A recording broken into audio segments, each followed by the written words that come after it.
sebagai sosok yang karismatik dan cerdas. Assalamualaikum warahmatullahi wabarakatuh. Saya Fauzia Ibrahim dari kelas 9 Asyakun.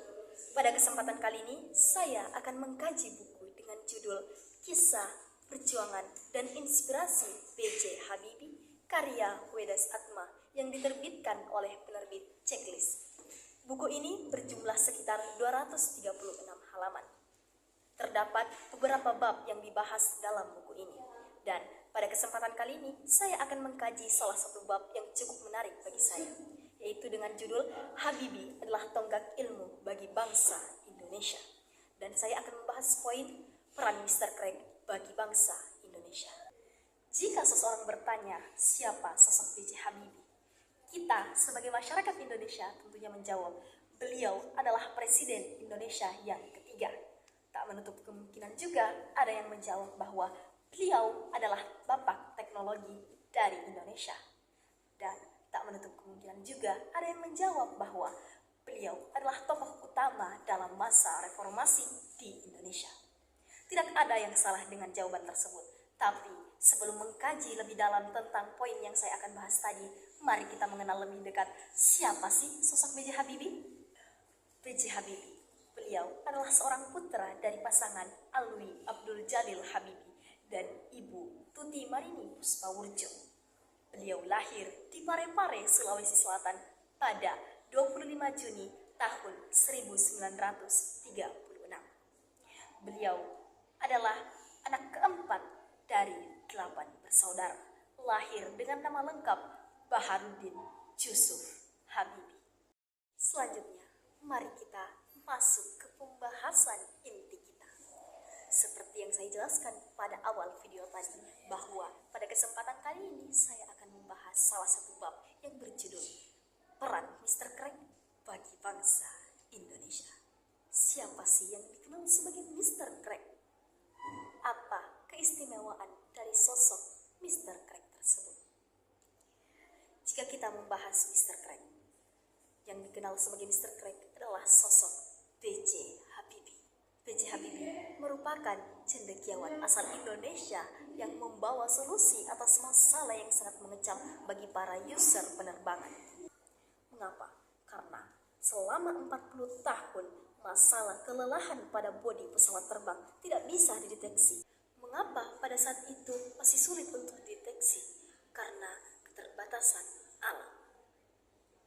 Sehingga para user penerbangan tidak pernah tahu apakah terjadi kelelahan pada bodi pesawat terbang tersebut atau tidak.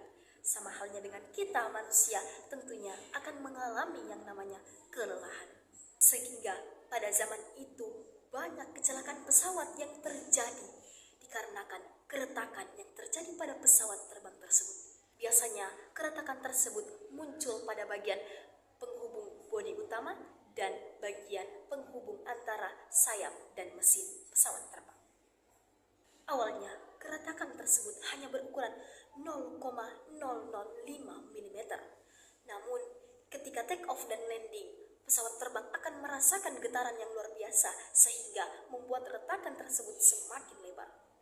Jadi tak heran pada zaman itu ketika pesawat ingin landing, tiba-tiba sayap pesawat terbang tersebut patah dikarenakan keretakan tersebut. Dalam situasi yang genting ini, sosok B.J. Habibie datang membawa solusi yang sangat bermanfaat bagi seluruh user penerbangan. Pada saat itu, B.J. Habibie masih berusia 32 tahun. Seorang doktor kelahiran Parepare ini datang membawa teori yang sangat bermanfaat. Dengan kegeniusannya, dia berhasil menemukan cara agar kita bisa mendeteksi awal keretakan yang terjadi pada pesawat terbang. Bahkan, ia melakukan perhitungan dalam teori tersebut sampai sangat detail hingga tingkat atom. Nah, teori yang dikemukakan oleh beliau bernama Theory of Habibie. Nah, teori yang dikemukakan oleh beliau dinamakan sebagai Theory of Habibie. Dan dari situlah beliau dikenal sebagai Mr. Craig. Sebagai rakyat Indonesia dan tentunya bangsa Indonesia tidak pernah menyangka bahwa masalah yang sangat mengancam user penerbangan dibawakan solusi oleh seorang cerdas dari Nusantara. Sehingga teori yang dikemukakan oleh beliau digunakan di seluruh industri penerbangan. Dan karena teori beliaulah standar keamanan pada pesawat terbang semakin meningkat. Bahkan teorinya memberikan keringanan terhadap pembuatan pesawat terbang. Perlu kita ketahui bersama bahwa teori of Habibie setara dengan teori of Newton. Pada tahun 1992, beliau mendapatkan penghargaan Van Karman Award. Penghargaan ini diperoleh bagi ilmuwan yang sangat prestisius. Di buku ini, Habibie menjelaskan bahwa tanah, air, dan udara harus diseberangi dan dikuasai oleh teknologi. Hal tersebut diwujudkan dengan adanya 7 industri strategis yang telah dirintis di bawah Badan Pengkajian dan Penerapan Teknologi. Hal tersebut menjadi garda terdepan yang melengkapi pertahanan negeri kita ke depan. Kita, Indonesia, harus berubah. Jikalau kita tidak segera berubah dan mengubah diri secara kolektif, kita akan tertinggal dari bangsa-bangsa lainnya di dunia. Untuk membangun Indonesia dibutuhkan orang-orang sekelas Soekarno dan Habibie. Mengapa? Karena orang-orang sekelas beliau adalah orang-orang yang berada pada kuadran 1, yaitu sama-sama mempunyai logika seni yang tinggi sehingga mampu bertindak kreatif. Orang dalam kuadran ini mampu meramalkan 10 bahkan mungkin 100 tahun ke depan. Orang dalam kuadran ini adalah orang yang berimajinasi futuristik dan visioner.